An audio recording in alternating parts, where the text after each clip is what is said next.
In Module 3, we switch gears a little bit to discuss databases and key examples around database vulnerabilities. Christopher Nguyen, a security technical specialist on IBM's global market team, will take you through multiple topics around databases. You will learn what a database is and why it's important to secure your organization's data, including a definition of data types, structured versus semi-structured versus unstructured. Chris discusses different hosting models, on-premise, hybrid cloud, and public cloud, including infrastructure as a service, platform as a service, and software as a service. He explains why each of these models requires a different approach to securing your data sources using current methods and best practices. You will learn about the similarities and differences between the three types of data sources: distributed, big data, and data warehouses. Finally, you explore examples of data breaches and vulnerabilities. Let's find out. In this video, you will learn to describe various data source types, such as distributed databases, data warehouses, big data, and file shares. Hello, this is Chris Nguyen. I'm a cybersecurity specialist with IBM, also known as a security technical specialist. In this video, we will be covering key concepts of databases and database security. We will also be giving an overview of data models, such as structured, semi-structured, and unstructured data. While we will be covering unstructured data, such as file shares and network-attached storage, the deeper dive into unstructured data, such as file shares, is going to be covered in a separate video.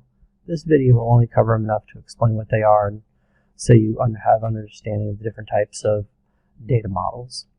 Every organization, whether it's a public or private entity, has many different types of data sources, such as distributed databases, Microsoft SQL Server, Oracle, MySQL, SQLite, Postgres. The list goes on and on and on. It's probably the most common database type in the world. Also, data warehouses such as Amazon's Redshift or Hadoop's Hive or Netezza or Exadata. Very purpose-built environments, and we'll talk a bit about those later. Finally, for databases, big data, NoSQL. We will cover those in a bit, but those you might be familiar with, such as Google's Bigtable or Hadoop or MongoDB. File shares. So file shares are everything from Amazon S3, Google Drive, Dropbox, Box.com, even your download folder on your laptop. That would be a file share. That would be a directory. But we'll cover those in a bit. So one thing every organization has in common is they're all using a lot of data and a variety of combinations of these things. They might be using all or only a couple of these. Also, organizations have many different locations oftentimes. Regardless if it's a public or private entity, it could be around the city, around the state, around the world. And that's true regardless if it's a retail store, a bank, a hospital, even a public building. Even think of all the different locations Amazon, and IBM, and Google have around the world. One thing in common with all of these different entities, public and private, is they have a lot of infrastructure in the back end that help them do what they do day in and day out. Regardless if it's as simple as providing email for the organization, providing chat clients for the organization, even simply all the different projects going on in an organization, the project folders, what they're working on, the way teams integrate together. All the different back-end systems being worked on are a commonality in all organizations, and all of that background infrastructure is stored in data centers. Now, it used to be in, let's say, the early 2000s, people still thought mainly of security as perimeter defense. And by perimeter defense, I really mean firewalls and VPNs and stopping people from ever getting into your organization. And it's been proven time and time again that that's just not adequate anymore, not in the current day and age. Because regardless of people trying to come into your organization, there's just so many different ways into an organization. They're not just trying to come through your firewall. They're not just trying to come through your VPN. They're trying to come with your employees' credentials. They're trying to come through your business partners, through other entities that you work with that have access into your data center. All of those different means of entering your data center are all potential threat vectors or ways into your organization that you have to think of and lock. It's essentially a safe with many, many different windows and doors that each of them need some sort of controls around, security controls around. That's why so much focus has been given in the last 10 years to data security, and all of the different breaches that you hear again and again and again were all somebody compromising an organization's data security controls, or simply accessing it because of lack of controls, accessing the data. In this video, you will learn to identify the many data sources present in a typical organization, identify the type of data commonly contained in each data source. Here is just an example of a couple of different things you would see in a typical organization. This list is in no way, shape, or form exhaustive of the different types of applications, databases, data warehouses, big data environments, files, content managers, database tools, and cloud environments. But this is an example of all the different things that have to do with data in your organization and all the different avenues for people to access the data. Typically, in an organization, you won't just have a database that DBAs connect to. You'll really have applications that connect to a back-end database, such as your HR system when people are onboarded and offboarded. Say, even SAP PeopleSoft does shipping logistics for your clients that make orders, logistics of shipping it around the world to your clients, just in time for their deadlines, etc. All of that would be in databases that applications and your entire workforce is logging into to do their jobs day in and day out. Data warehouses are typically used for crunching numbers. They are oftentimes incredibly vast amounts of data, such as Hadoop's Hive or Amazon's Redshift, or even Netezza and Exadata, purpose-built, incredibly fast processors to do nothing but crunch data incredibly efficiently and fast. So Exadata is really for crunching numbers, if you wanted to think of it that way. Big data environments, oftentimes you'll see an organization, it is a massive, massive amount of data. A lot of times people don't quite know what's in the data or what they're going to do with it. So a lot of times you'll have legacy databases that have been sunset and shut down. Somebody archived the information and put it somewhere. They don't quite know what to do with it, so someone decides to throw it in Hadoop. And maybe we'll start gaining more information about our customers, our clients, our products, how we do business, how we can do business better, how we can interact with all of them better. So all of that information just kind of gets thrown into big data, and the idea is oftentimes to simply start gaining value out of it later as you start slicing it and dicing it and looking into it. Cloud environments, simply different places to host your data versus on-prem. On-prem being a data center that you have set up, control, and have complete ownership of. Database tools, simply different ways to interact with databases, oftentimes used by DBAs, but it can be a variety of different things they're used for. Content manager, so SharePoint, classic one. And there's a lot of different types though, and that could really be just about anything. If you're thinking of enterprise content manager, it could be a project management tool or something like that, like Basecamp. So files, certainly files You're probably more familiar with this than you might think of or realize. So even your download folder would be a file share. So Linux, Unix, Windows, all the different files stored inside them would be in a file share, unstructured data. When you connect to different FTP sites, all of those would be unstructured data, or well, they can be unstructured data. So data source types: distributed databases, data warehouses, big data, file shares. So distributed database examples are Oracle, DB2, Microsoft SQL Server, MySQL, Postgres, the list goes on and on. Big data examples: Hadoop, MongoDB, Bigtable. Data warehouse examples: Netezza, Exadata, Amazon Redshift, and Apache Hive. File share examples: NAS, network attached storage, network file shares such as EMC or NetApp, and cloud shares such as Google Drive, Dropbox, Box.com, and Amazon's S3 storage. Thinking of the different database types, if I was to look at distributed databases and data warehouses, both of those are often considered structured data, and we'll get into what that means in a minute. Big data database examples are oftentimes semi-structured data, mostly because oftentimes it's a lot of different structured data sources that don't have a means to look at all of the different types of data that was thrown into it holistically, and I'll explain more about that in a minute when we go over structured and semi-structured data. And file share examples, simply unstructured data. So think of your download folder. You had a reason to download it, but that's really it. It could have been for all the different projects you're working on with work. It could be your kid's project,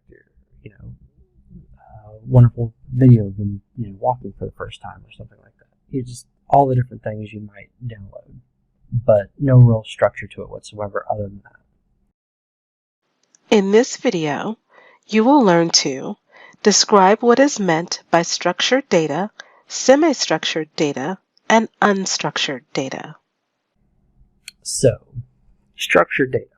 Structured data is data that's been organized into a format or repository, typically a database, so it has elements that can be made addressable for more effective processing and analysis. Now, that simply means that structured data is kind of a data repository that really has a way to organize all the different data. So I can not only go to a specific piece of data, but I can also search for data, and the data structure and the repository makes it very easy for me to do that. So I can, without ever having seen it before, I can understand the data structure, the data model of that structured data, and then I can immediately go find whatever data that I need to. Now, structured data typically has a database query language such as SQL, structured query language, which it would allow a database administrator or application that's connecting to the database to interact with the database. It's worth mentioning that structured data contrasts with unstructured and semi-structured data.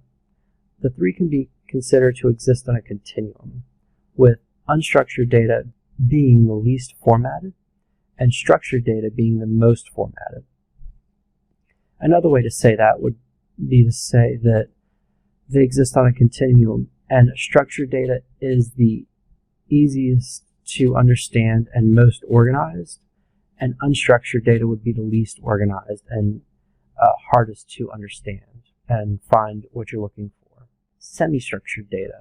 The difference between structured data and unstructured data is unstructured data has not been organized into a format that makes it easier to access and process. Structured data is data that has not been organized into a specialized repository such as a database, but that nevertheless has associated information such as metadata that makes it more amenable to processing than raw data.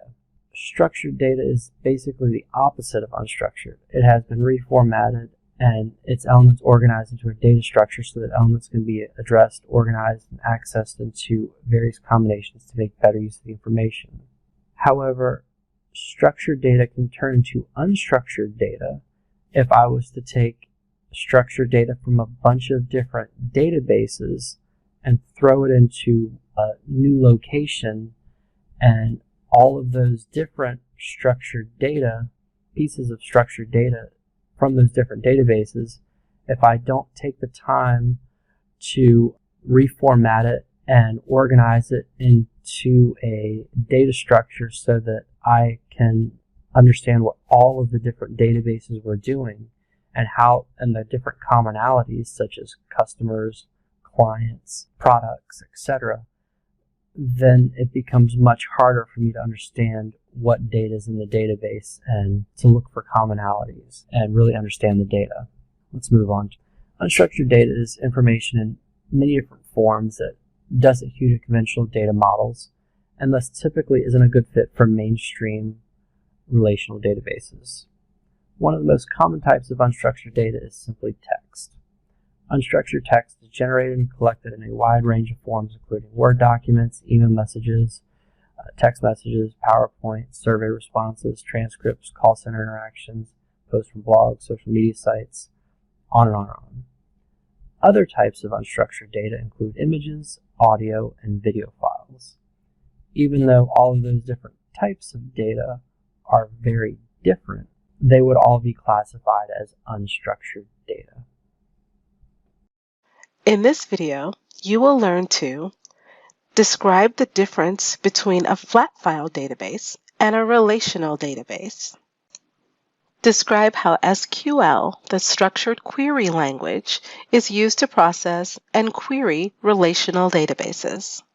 Structured data. There are many different types of structured data databases, such as flat file, relational, just the list goes on and on and on.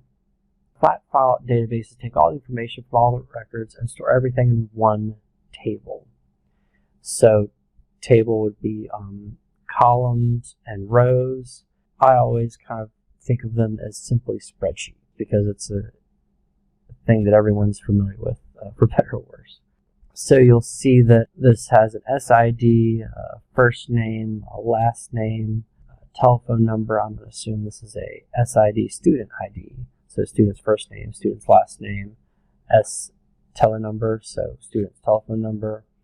So CID, CNAME, data basics, web design, rational design, probably class name or class ID. And then TID, so trainer, trainer ID, trainer mobile telephone number. But you'll notice that these different things are repeated, like the trainer is repeated again and again. Rick Dobinson is repeated again and again. Data basics are repeated again and again. And one of the negatives of flat file databases is there will be an awful lot of repetition in it. If you were to break these up into different tables instead of one table, then you would have less storage requirements for the same amount of information. So even though it's less data, I could still say Mary is going to Charles' class for data basics, and all I'd really need is the 101 and the T01 to add it to Mary's student account to know that that's the class she's going to and that's her trainer in the class. I wouldn't need to repeat data basics and Charles' telephone number every single time inside the database. This is exactly what this relational database does. So relational databases simply separate the massive information into numerous tables. All columns in each table should be about one topic, such as student information, class information, or trainer information. Now that said, part of the art of designing a relational database is there's a trade-off of I could have hundreds or thousands of tables, but all of a sudden it becomes processor intensive or just complicated to make sense of all the information or all the data in the database to turn it into useful information. But that said, that is what a relational database is. It's simply data that has the ability to be split into multiple tables, and you would use multiple tables to reduce the amount of data used, data stored. So structured data and relational databases. The tables for relational databases are linked over through the use of keys. Each table may have one primary key and any number of foreign keys. A foreign key is a single primary key from one table that has been placed in another table.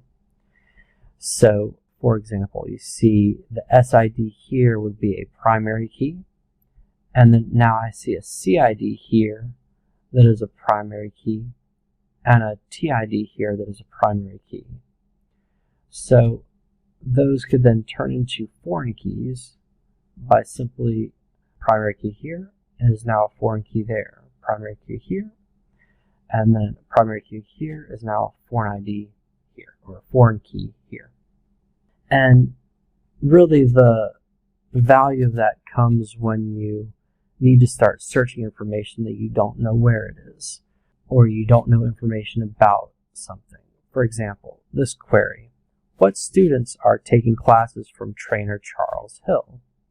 Well, there's Charles TID, but to get all that information together, I need to do a query of all the different students, which students are in that class, as well as who's teaching the class. So now I can see this comes back with Mary and Paul, or Mary Hinkle and Paul Litz, with these phone numbers, are taking Charles' class. So here's another example. So you see columns, just like a spreadsheet, top to bottom, different columns. So employee number, surname, forename, male or female, date of birth, salary, section name, and then different rows. So each row is a new line of information associated with each other.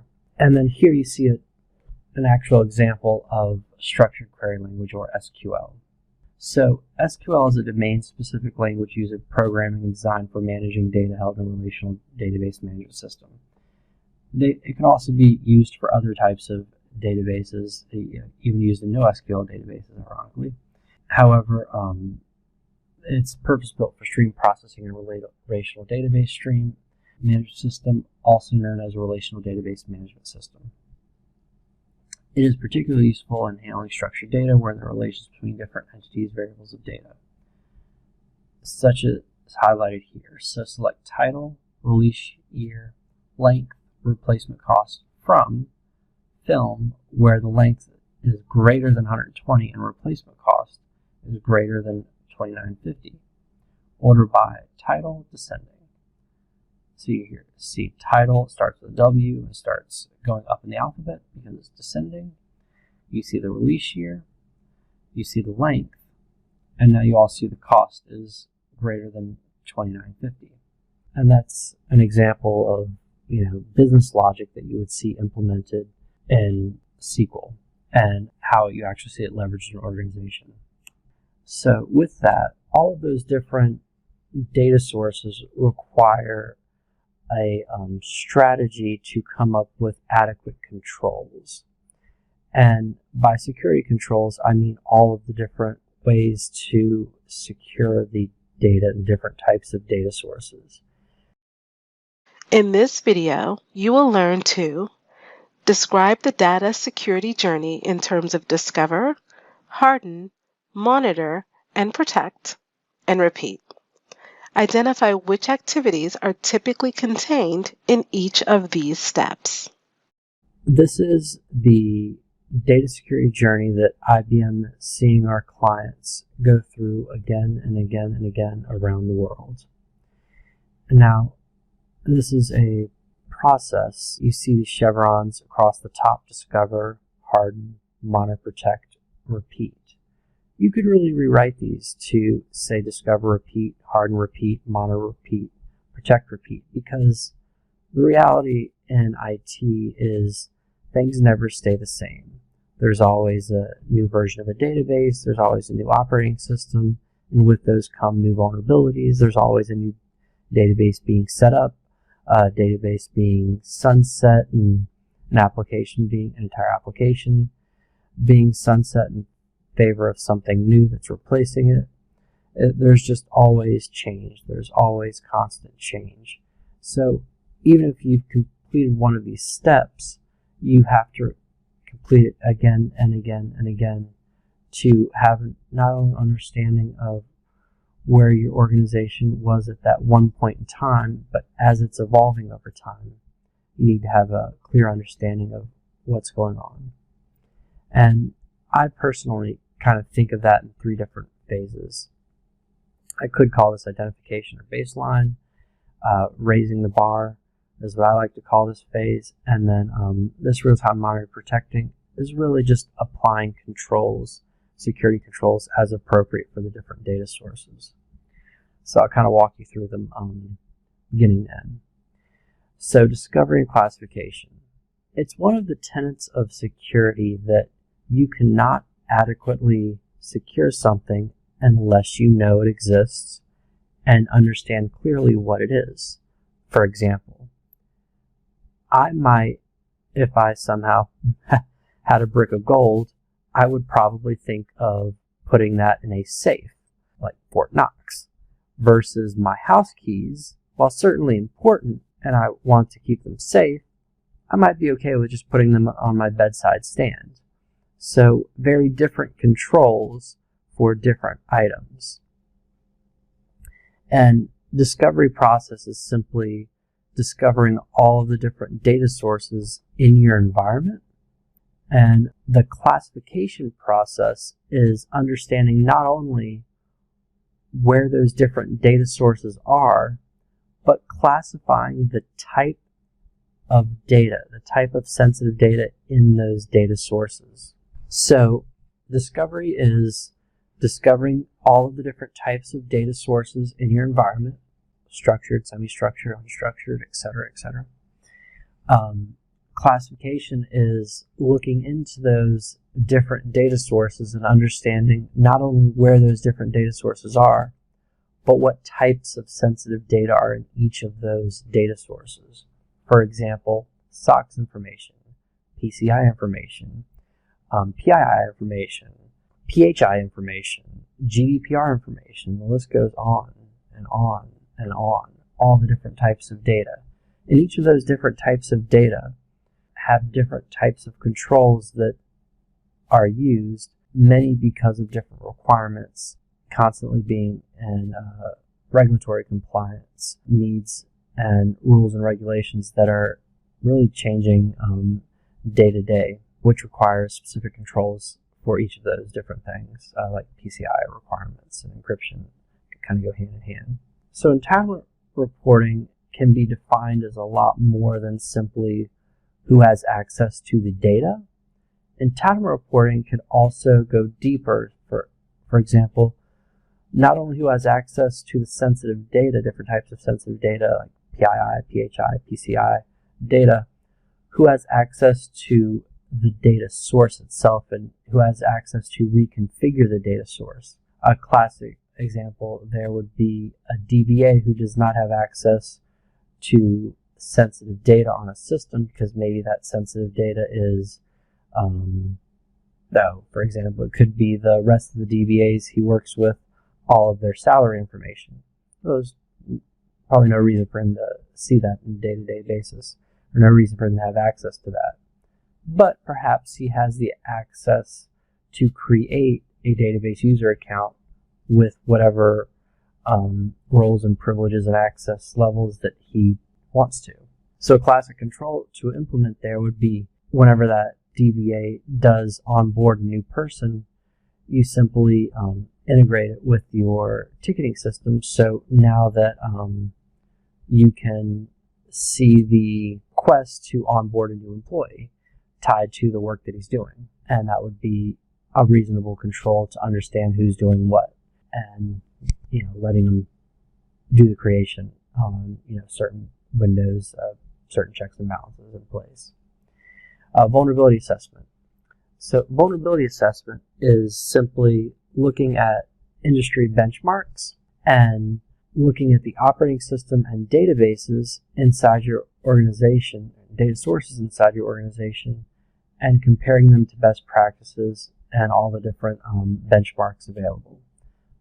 Oftentimes, you'll see organizations go further than the basic benchmark simply because they see that there are some, say, intellectual property or really important information we often refer to as crown jewels in an organization that they feel require more tests and more stringent requirements for hardening the operating systems and databases than the basic benchmarks allow for or take into consideration. So raising the bar, I often think of this as the moment where organizations will start looking at all the information they've gathered through the identification and baseline phase, and they'll simply start implementing it. They'll start reconfiguring the data sources to harden them based on the vulnerability assessment information for operating systems and databases. They'll start implementing things such as masking, redaction, encryption on the data sources, and they could even be going further than that and implementing, say, monitoring, alerting, workflows to interact with incident management teams, maybe through like a SIM or something like that, like QRadar. And there's all kinds of other things they could do, such as blocking a user's account of some sort of suspicious activity, like, hey, you're supposed to be on vacation and you just had a strange amount of activity going on. You usually only interact with one record at a time. It's all of a sudden 100 records. So let's not only block that before it ever happens, let's also quarantine the account so we can look into this, because that guy's supposed to be on vacation. It really just doesn't make any sense right now. It's after hours work. There's all kinds of red flags in that scenario. And of course, simply activity monitoring. So activity monitoring is as simple as capturing everything that's happening in those different data sources, structured, semi-structured, unstructured, and giving you the ability to understand what happened at any point in time. So really giving you a system of record or a source of truth, single source of truth. And it's really the best practice to have that as itself a hardened, encrypted, tamper-proof environment that you're going to be storing those in, because obviously it's sensitive data, likely very sensitive data, because it's not only sensitive data, it's your security data. In this video, you will learn to identify where you can find best practice guidance for data security. So here are some industry best practices. So Center for Information Security, also known as the CIS benchmarks, CVE, so Common Vulnerabilities and Exposures, and then STIGs, which are released by the Department of Defense. So all of those are different privileges, configuration settings, security patches, password policies, OS level file permission. So password policy, an example there is not having a set number of failed login attempts for someone. Like, so I could just keep trying until I finally guess the right password for a user account. Obviously a big no-no. So establish baselines for many different organizations, industries, applications, it's kind of on and on. Also, all of these different things are simply vulnerabilities for databases and operating systems. In this video, you will learn to describe a typical database access setup. Here is an example of how you would use a database in the wild. So really just focus on this here. Here's talking about a system for monitoring. So here you see a database client. Joe's connecting with a database client to a database to do something. If he is using a database client, he's likely a database administrator. He's likely updating the database itself, the database, what would be called schema, the actual layout of the database. Like maybe he's adding new customers, maybe he's adding a new product table, or even new database in the database system. That's typically kind of the day in, day out work for DBAs. Dramatic big shifts to data sources, as well as just updating operating systems and databases themselves to new versions and patching them, etc. Alright, here's on this side again, more real-world example that most people would be familiar with, like Joe, Chris, Sarah logging into an application, and that application really has a back end of the database that they don't really ever have to think about or even know it exists. For example, Gmail. Backend of Gmail is a database. It's simply you log in and it displays all the information that's stored in the database in the background. Simple as that. In this video, you will learn to describe what a vulnerability assessment test report contains and how to read it. We talked a little bit about vulnerability assessments. Here's an example vulnerability assessment from a recent assessment test that was done. So you'll see this test passing, 36% total, reflected here by this little dot. And really this would be a chart over time. You would run it again and again and again, and you would really want to see this with an upward trend. Now it might be that you have an operating system update or a new version of a database and you see a dip because some additional vulnerabilities have been released for that new operating system version or database version. But on the whole, you would like to see everyone would like to see an upward trend here in this assessment result history. And now this is incredibly low, 36%. It's actually quite normal to see that for some databases. If the only thing you've done is simply installed the operating system, installed the database software, and done absolutely taken zero steps, no steps whatsoever towards hardening the operating system or the database itself. And that's typically why you would be in the 30s or 40s. You'll just see an example of different results known as critical, categorized as critical, major, minor, cautionary, or just informational. Here you see the external reference. This was STIG released by the Department of Defense. You see test checks the value of failed login attempts, parameter for each. So for this one, the failed login attempt value limits the number of failed login allowed before the account is locked. So simply how to define your threshold value. I think this particular one suggests 3 or 5, something like that. I can't remember off the top of my head. And the recommendation to fix it is simply the failed login attempts is not set. A high number of failed login attempts can indicate an authorized user is trying to gain unauthorized access. And while we've all forgotten the password once or twice, the best practice is to limit the amount of retries that anyone has when they do forget their password. That way you're stopping someone from simply standing there and trying again and again and again to access the system with your credentials. It's just one of the many, many different vulnerability tests to check. In this video, you will learn to describe how to decide what security controls are needed to protect data against both outside actors and internal and other trusted actors. Describe how security considerations change as you consider various hosting models such as on-premise, infrastructure as a service, platform as a service, and software as a service. We talked a bit about perimeter defense. We talked about VPNs. One of the big things to take into account, though, is it's not simply your users and your employees connecting to your data sources and your data centers. It's also your business partners and other entities that you do business with oftentimes have direct access into your data centers and into your various data sources.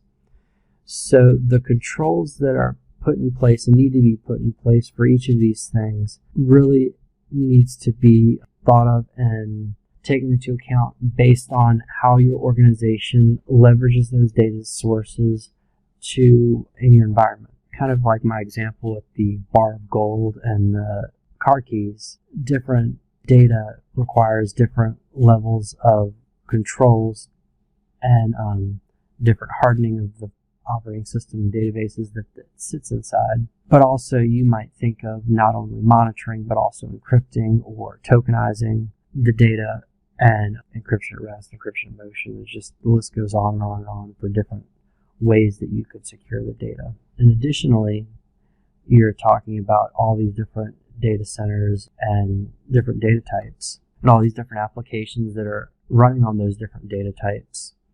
The one thing we haven't talked about yet is where the data sources are actually being hosted. So this one right here, on-prem, is what most people think of as their organization's data centers. So a data center you operate and have full control over everything happening inside of it. So in a data center, it doesn't matter if you're thinking of the application, the data itself, runtime environment, such as like the Java runtime, the middleware software it's supporting, all of that above it, the operating system it's sitting on.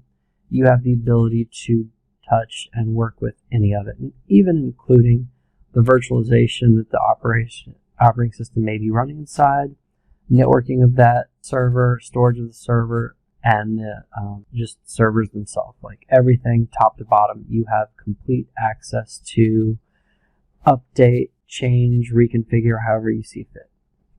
Infrastructure as a service, and the rest of these are known as cloud services, defined in different ways: infrastructure as a service, platform as a service, software as a service. Oftentimes you'll see these written as IaaS, PaaS, and SaaS, or SaaS, PaaS, and infrastructure as a service.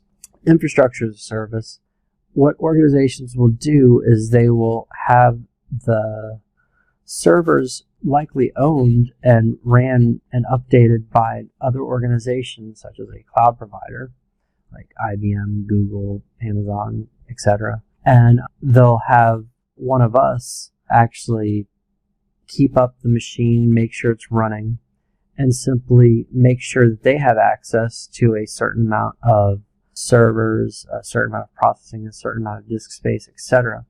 So we worry about this, like everything here, provider managed, and the only thing they think about is the operating system, updating that, middleware, the runtime, the data, the application. So in this scenario, infrastructure as a service, they would have full access to the operating system and be able to update it. But for all of this, they would not have any access to it, possibly even insight into it. Same goes for platform as a service and software as a service. Platform as a service, the only thing they would have access to modify would be application or the data itself. And they'd be able to upload that and change that. And a lot of times this would be custom applications that you're just putting on cloud system to host it. And then software as a service, you're probably familiar with, even if you don't realize it's defined like that.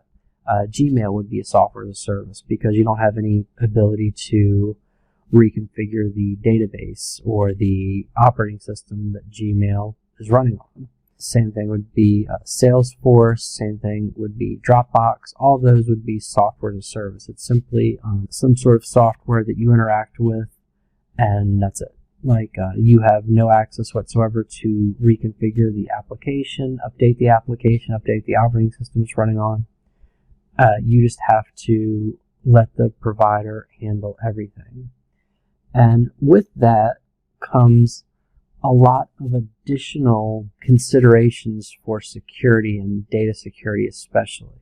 For example, in the on-prem model, if I needed to install an agent on a server to monitor not only what an application is doing and everyone that's logging into SAP is doing on a given day, to say Chris logged in versus Sam logged in versus Sarah logged in and did XYZ in the course of their day, well, I can simply go install that.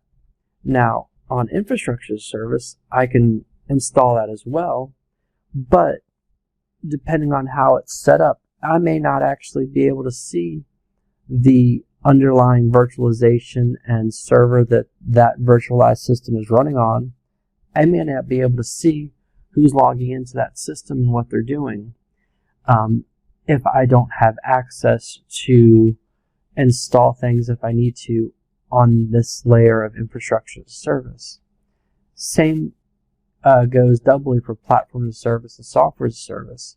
I don't have the ability to even install something on the operating system, so I need to come up with other ways to secure the platform as a service and the data in that, and the software as a service and the data in that. An example would be An example would be tokenization. I could implement tokenization in platform as a service, in that tokenized data sitting on that server run by a provider.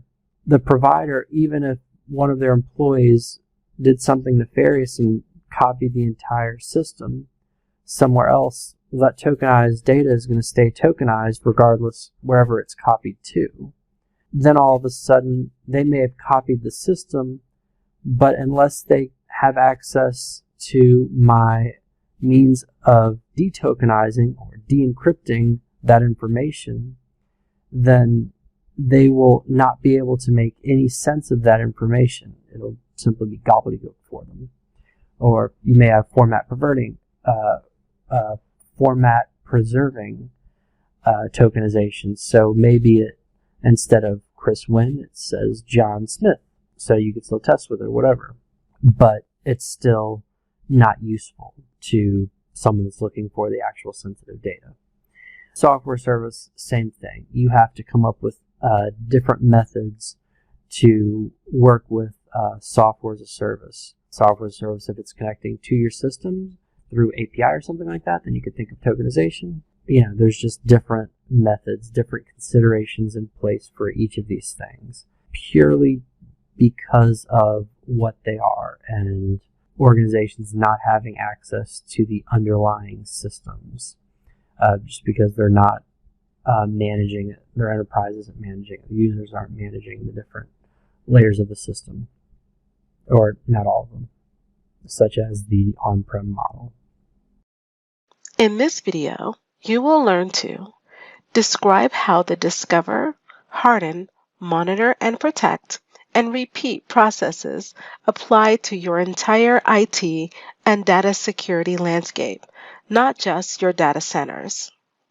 So as you think of this process we talked about earlier, discover, harden, monitor, and protect, and repeating those, that goes doubly so for your entire IT landscape. I say IT landscape rather than just data center, because your IT landscape in this day and age is oftentimes a mix of more than one cloud provider, many different SaaS offerings, such as Dropbox, Box, etc.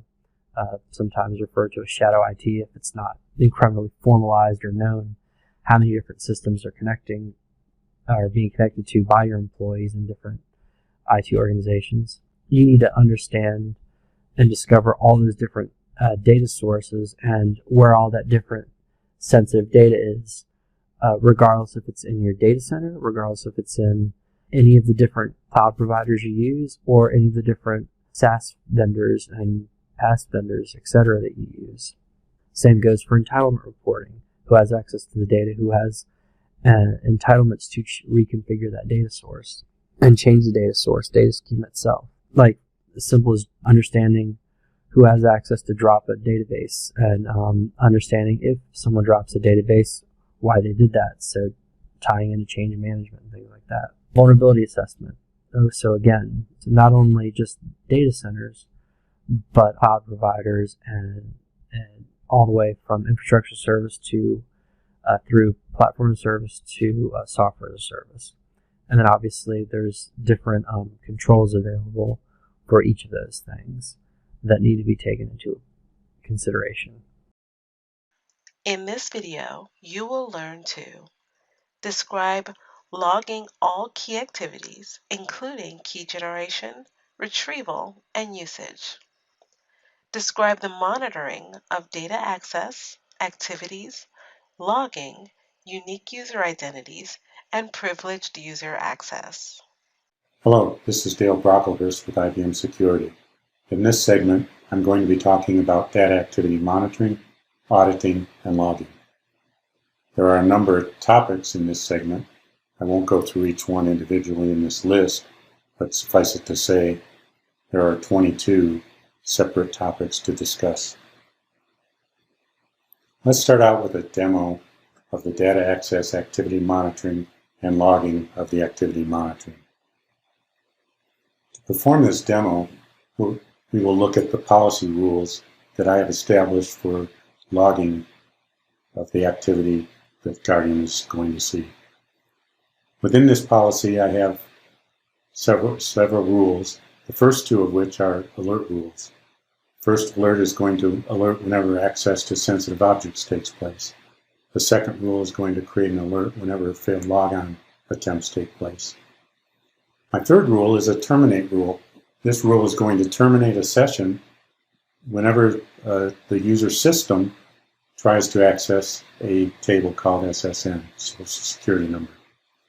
The next three rules are what I call exclude rules. I'm excluding things like applications that I don't want to log, certain objects, for example, system tables that I don't want to have in my logs, and then certain commands that I want to ignore as well. And then finally, my last rule is my rule for logging the information. In this particular example, I'm logging everything that occurs outside of the information that's being excluded.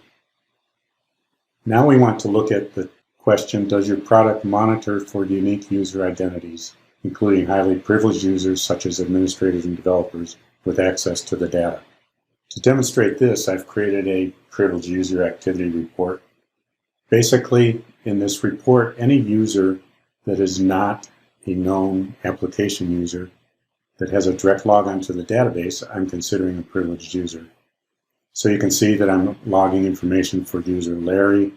If I go to the export function, provide myself a full printable downloadable report, I can scroll through this report. I can see user Larry. If I scroll down farther, you can see Larry did a lot of activity. I can see user Joe. You can see user JS task, more work from user Larry, etc. So any user, any privileged user, I'm going to see their activity, what they perform, and in this particular report, I'm showing the database username, operating system username, the source program that they use, the server IP that they're accessing, the service name in Oracle, which is the database that they're accessing, and then the full SQL statement that they ran. Next, we want to look at the question, at the storage level, can it detect, identify, access to highly privileged users such as database administrators, system administrators, or developers? This is very similar to the last use case, but we'll go in and look at a separate report to see highly privileged user activity. In this case, I've got a report named admin highly privileged user activity. You can notice the users in this report are system, and if I sort the report in the reverse order, I've got system, GDP admin, super user, number of different admin users in the environment. So you can see that we can do the same thing based on a group of privileged users, highly privileged users, and report for those users. In this video, you will learn to describe the generation of real-time policy violation alerts while activities are being recorded. Describe customizing monitoring for real-time blocking of unacceptable user behavior, access patterns, or geography. Now let's look at the question, does your product generate real-time alerts of policy violations while recording activities? To demonstrate this functionality, I'll do a select star from credit card. And in doing this, we will generate a policy alert. If I go into my policy violation details report under my investigation screen, I can see that the most recent alert, I did an access to sensitive objects from user Joe, and I did a select star from credit card. So we generated an alert based upon that information. I can also go into a report that I've created called Messages Report to show the message, the alert message that was actually sent out to my syslog when that activity occurred. And it's an alert based on Rule ID alert, access to sensitive objects, and it was a select star from credit card, and somewhere in here I should see the user Joe. So you can see that we do generate alerts. Next, let's look at the question, does your product monitor user data access activity in real time with customizable security alerts and blocking unacceptable user behavior, access patterns or geographic access, etc.? If yes, please describe. The answer, of course, is yes. And to show this to you in a demonstration, I'm going to go into the Guardium environment and run a report. So within the Guardium environment, I've got, we've already showed you the alert process. And so now I'm going to actually go in real time, log in with the user system, and perform a query that will get blocked by Guardium because I'm querying with system the Social Security number table. So you can see here that I've logged in to SQL Plus with the user system, and now I'm going to perform a query. Select from joe.ssn, and then I'm expecting Guardium to block access to this table. And indeed, when I run the query, I get a end of file on communication channel. The user was terminated. If I were to try to do some other activity here, it would fail. So the only option is to reconnect or quit. Now let me go back into Guardium and show you in the investigation center the policy violation details. We'll see that we had a terminate on SSN access by system. So when I did that select star from joe.ssn, it generated an alert access to sensitive objects. It also terminated the user system and did not allow me to see any information on SSN. Next, the question, does your product generate alerts? We've already seen this in a couple of cases. Here's the policy violation details report. Also, again, I can show you in the messages report of the alerts sent out. Here's the alert format that has been sent out on that last alert where we did a select star from joe.ssn.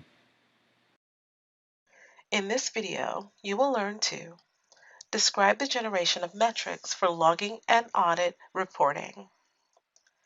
Describe logging events to a centralized security incident and event management system.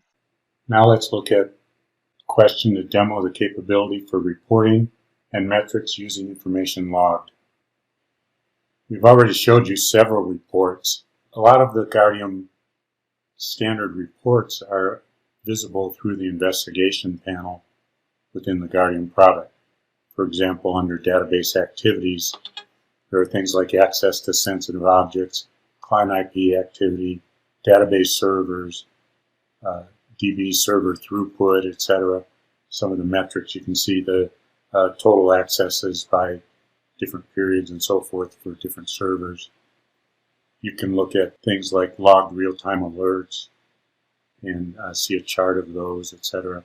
So there are a number of standard reports that are built into the product that you can use through the investigation center, identify activity that you're looking for.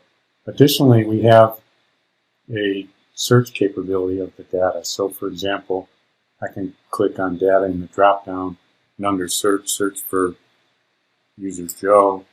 And then when I run that quick search capability, it goes out and finds the activity that we have for user Joe. And it shows this activity in a number of charts, whether it be activities per database and database user, activities per hour, etc.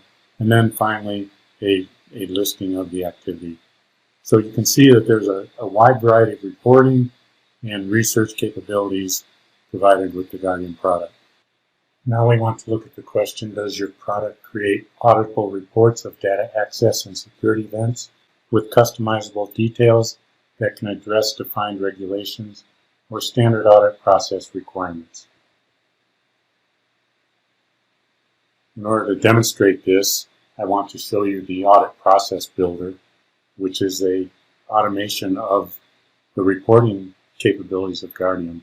Within the audit process builder, you can define a user activity. You can define audit tasks. And in this case, I've defined a report, activity report to be run. You can then define who is supposed to see this task and what they're supposed to do with it. So I've defined an action for Dale and admin to sign off on this audit task. Finally, you can schedule the report to run automatically on a scheduled basis. And lastly, you can run the report interactively with the Run Once Now button. Once we've run the report with the Run Once Now button and it's finished, we can go in and view the results of that activity, that report. Within viewing the results, I can see the report was run, the activity report. I can see all the activity that was generated. I ran this for a one-day period. I can see all the activity generated over the past day, look through the report, and then also I can take action on that. So if I was required to sign off on that report, I can sign the results. I can escalate it, send it down to someone else, ask them to sign off on it. I can add comments to the report that would be added to the report and reviewable by any other viewer of the report.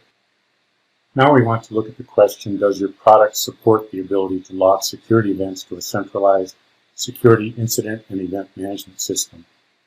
Of course, the answer to this is yes.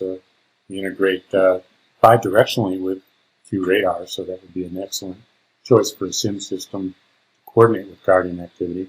But additionally, we would integrate or send information to any SIM environment, and we send that information via entry into a syslog that SIM is going to be able to read, and sending that to that remote syslog.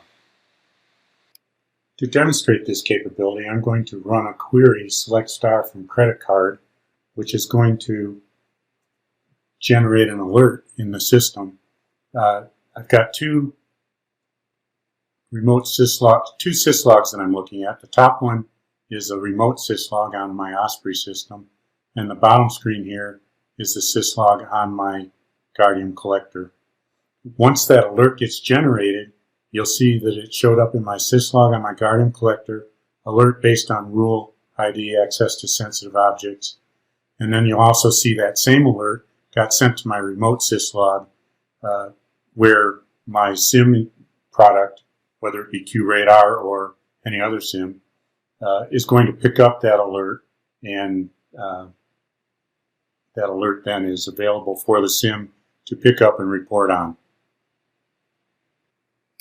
Also, we can go into the Guardium system, look in our messages report. Anything that's been sent to the syslog when we have remote syslogging, because of the remote syslogging, is sent to our SIM device. So all of these messages that have been sent to a syslog with remote syslog on have been sent to our SIM device. And the format of the message text is variable. You can set the format yourself. We have formats, for example, QRadar, standard format that QRadar accepts. We have formats that different SIMs accept, for example, Splunk or any of the other SIM monitors that you have. We can set a format specifically for them. You can build custom formats, etc. So it's a very flexible interfacing, sending information to any SIM system solves your issue for sending items to a SIM. Now I'd like to look at demo monitoring of non-relational database management systems, such as Cognos, Hadoop, Spark, etc. To perform this demo, I would like to look at the various Hadoop type reporting mechanisms that we have, the reports that we have. For example, we have the MapReduce report from Big Insights. We have a Hadoop exception report, a Hadoop full message details report, HBase, so we monitor HBase in Hadoop, HDFS file system report, Q and beeswax exception report, a standard MapReduce report, which is different than the Big Insights MapReduce, unauthorized MapReduce jobs, another report, and then another Q beeswax report. So you can see we have a number of different reports for Hadoop environment. I do not have a Hadoop database that I can run activity against to show you the actual activity, but you can see that we do have the various reports for the Hadoop activity. Also, in the environment under Manage, under Activity Monitoring, I just wanted to show in our STAP control module, we do have inspection engines for other non-relational databases such as Cassandra. So if we had a Cassandra database, we could show that activity. CouchDB, which is another NoSQL database, you can show that.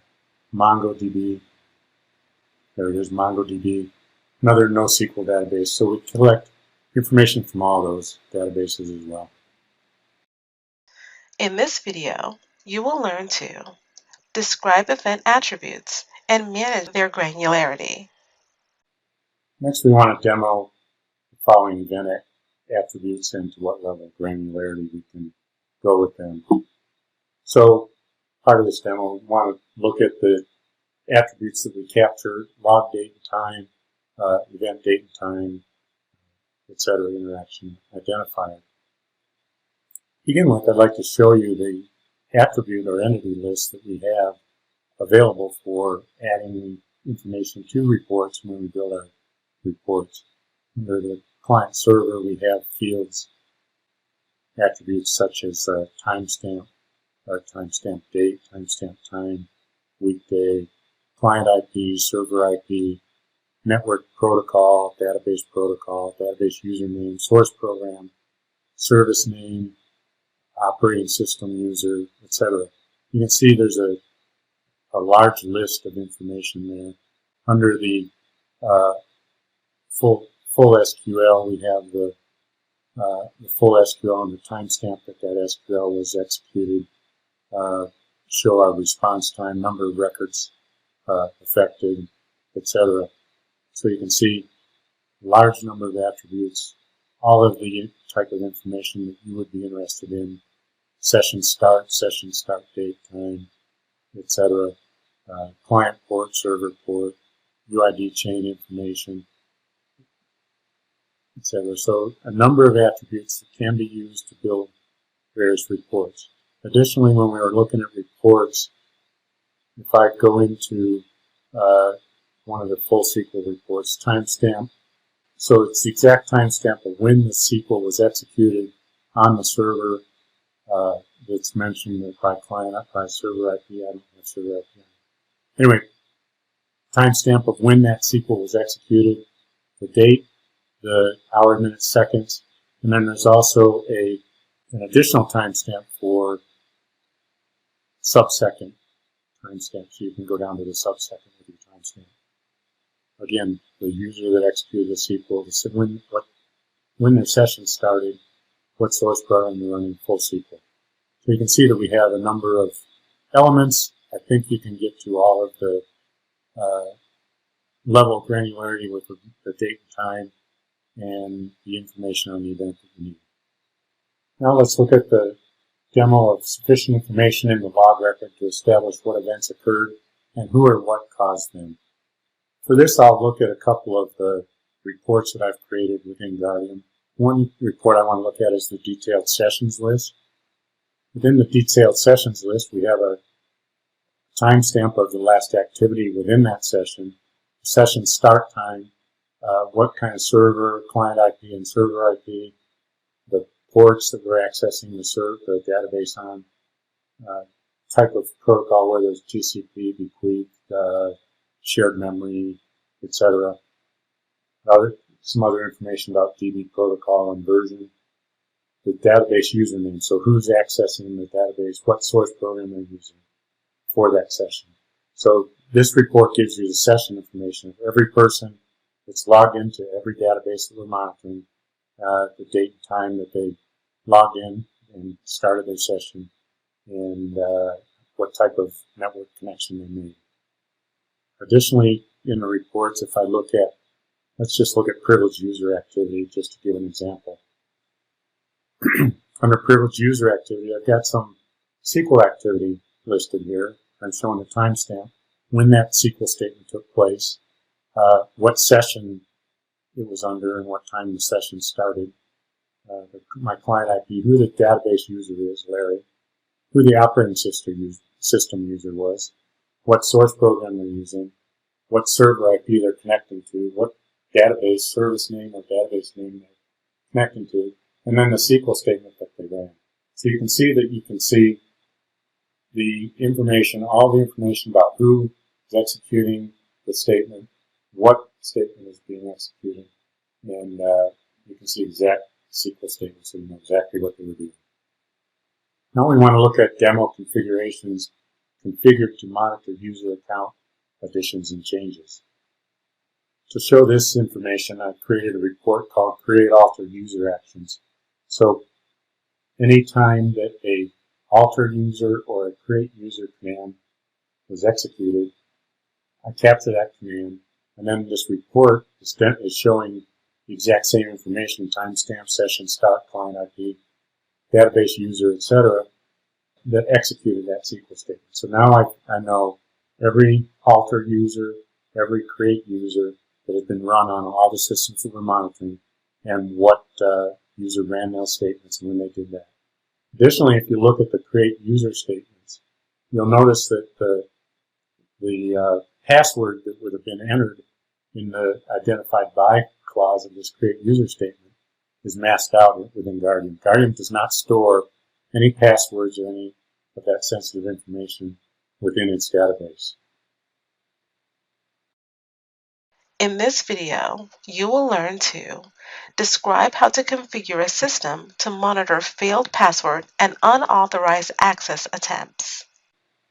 Next, we want to show demo configurations to monitor the following events: significant instances of failed password attempts, and against multiple accounts with a short time frame, which may indicate hacking attempts. To show this activity, I've created a failed logon attempts report that shows the user and the address, database address, and the database protocol that was used, and how many failures have occurred. So in this case, in this instance, that user had 1 failed logon. Dale had 5 failed logons. Additionally, we can set up an alert. We set up an alert. Let me go back to my alert policy. Within my policy for alerts, if I look at the rules for my alert policy, I set up an alert on failed logon attempts. And let me edit that rule for that alert. Alert failed logon attempts. If I scroll down further, my exception type is failed logons. What I've done here is I've said if I fail 3 logons within 5 minutes, I want to send an alert. So what happens is anytime that we run a failed logon 3 times in a row within a 5-minute period, an alert's going to get sent out, which would be an indication of trying to break into the system. Next, we want to demonstrate significant instances of failed access attempts to the database not authorized to the account ID. To show this, I want to go into reports that I've created, and I've got a report that shows unauthorized access. So in this case, SQL unauthorized access, the user Larry had insufficient privileges, error code Oracle 1031, and had that occurred 6 times. So they had insufficient privileges to run an activity which occurred 6 times.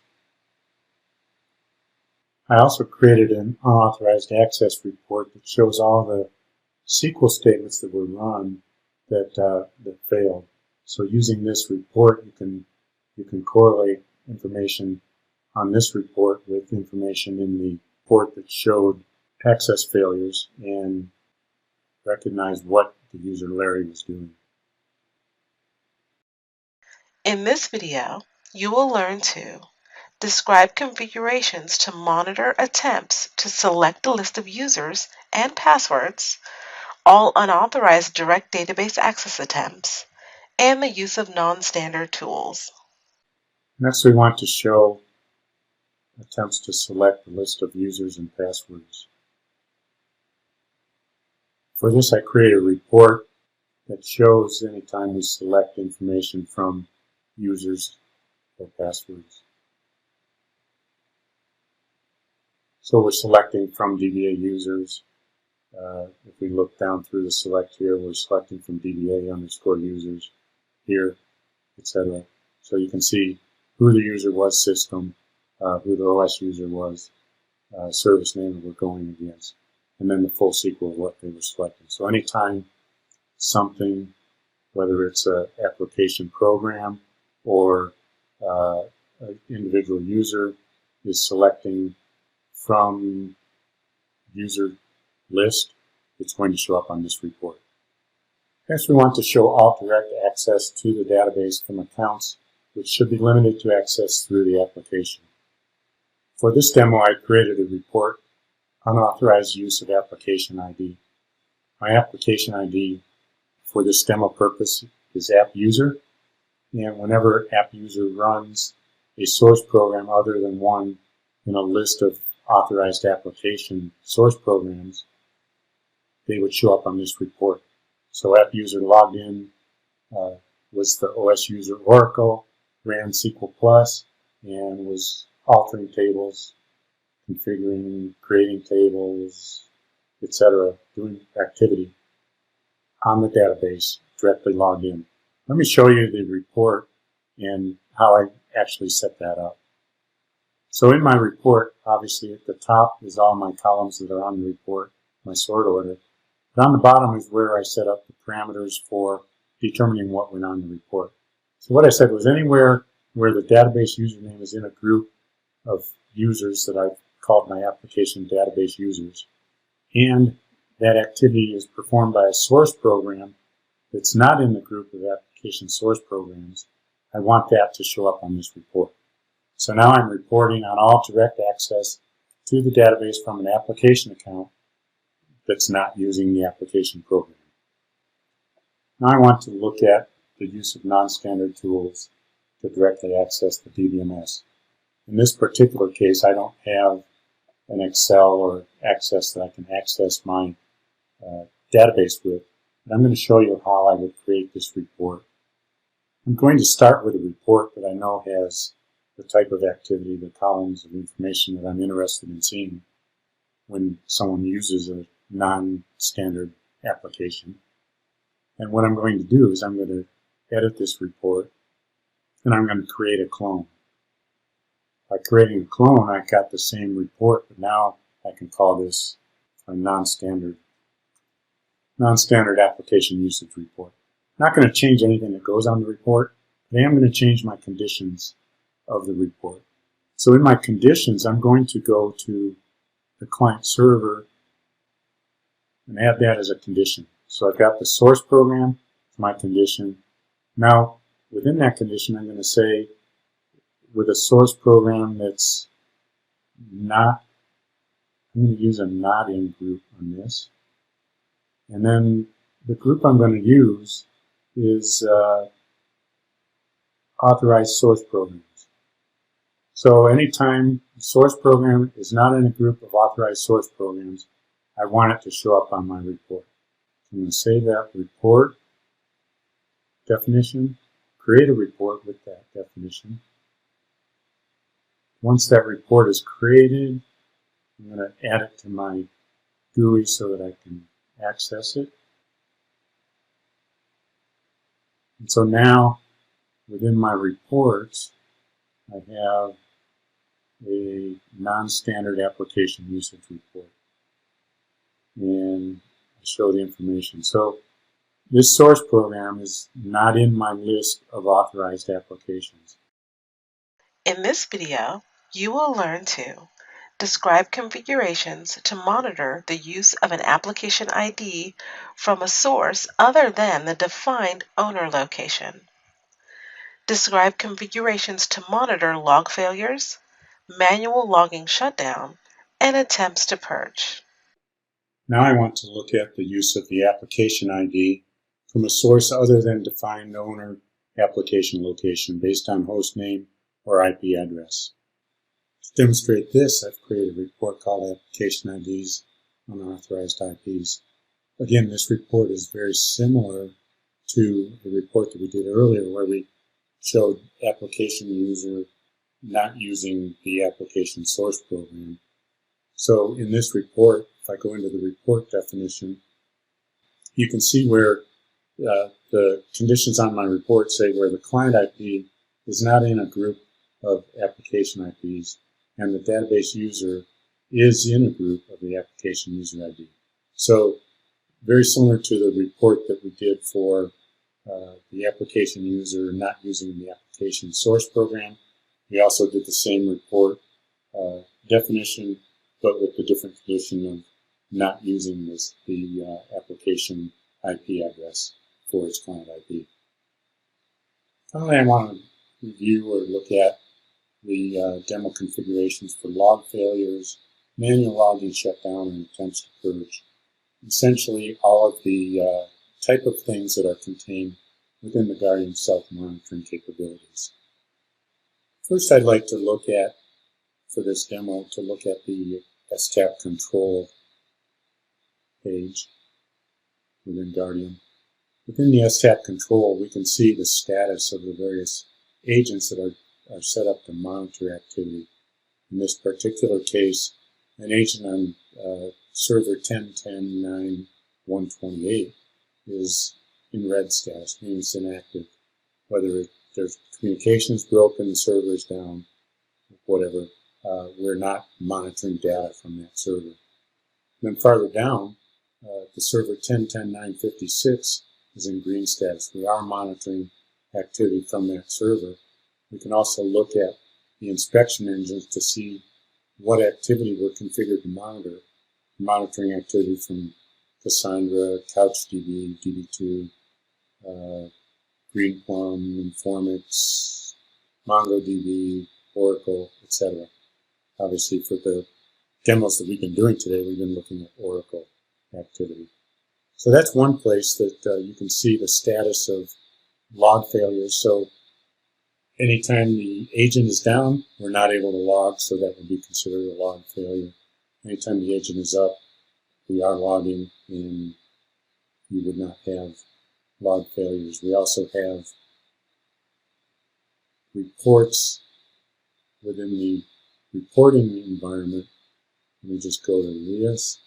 Guardium operational reports, showing us things that are going on within the Guardium environment. Buffer usage monitor shows us the status of the percentage of CPU usage, buffer space, how much of the database we've used up, a large number of columns of data around the buffer usage or the usage of the Guardium environment. Again, for logging what's going on with the Guardium environment. Additionally, we have an STAP status report, very similar to the report that we saw earlier, but this includes last response, primary host name, various components that are installed within each of the STAP agents, and which of the databases we're monitoring.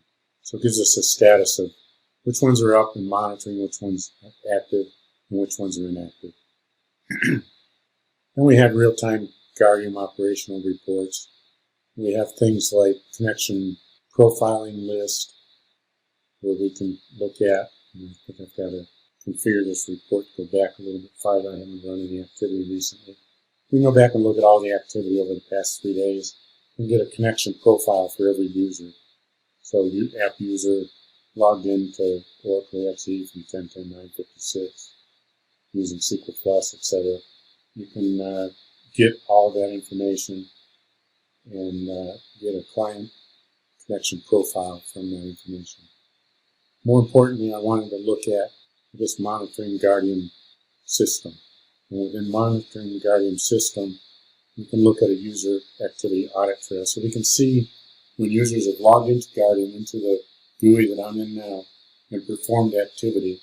And you can see that user Dale's logged in and done a delete. And you can look at record details on that and see exactly what delete took place. Deleted audit task, deleted the group definition, deleted 9 audit tasks. So a audit trail of the activity that a Guardium user performs. Now, additionally, we have what we call correlation alerts or internal monitoring alerts.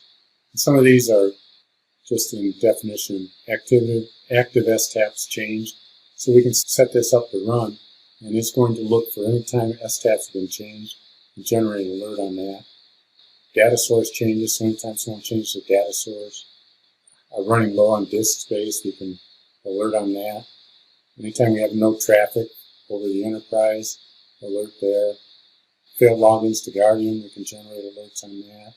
Inactive managed units, so if one of our collectors are inactive, we can report on that. So there are alerts for all of the type of things that you would want to monitor to assure that your database logging and event management is taking place.